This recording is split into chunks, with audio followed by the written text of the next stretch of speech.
drinking the LGU Belgian Witbier. So Belgian Witbier has been brewed since at least the 14th century. Brewed in Belgium, kind of fell out of favors in the 18 and 1900s, and then was revived by Pierre Celis in the 60s.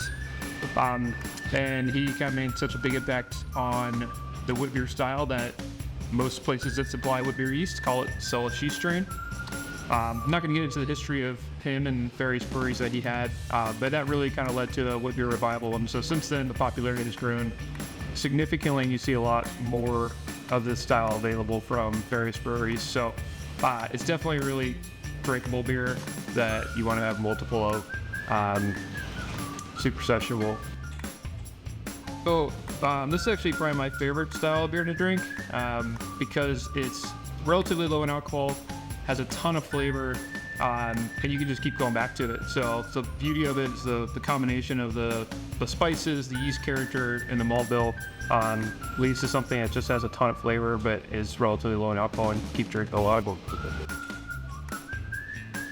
Belgian Witbier, or white beer, is known to have a large quantity of wheat in it, and that's kind of what leads to the color and the clarity of it. So there's a healthy portion of both malted and unmalted wheat and oats, and so that gives the beer its characteristic look and also the mouthfeel. So this should have a really nice, soft, kind of fluffy mouthfeel.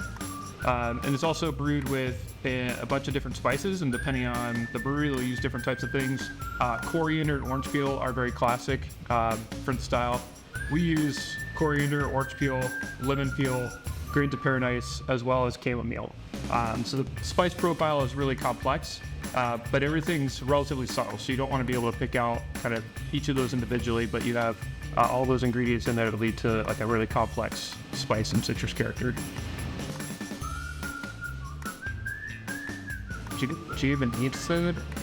I don't think you need food. I just have to maybe pair it with another Witbier.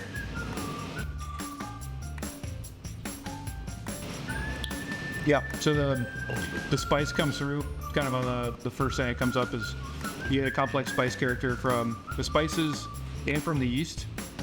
They integrate really well together. It has a nice bright citrus character too. And then as I mentioned before, the body is really kind of what makes this style unique. So it just drinks with a really nice soft mouthfeel.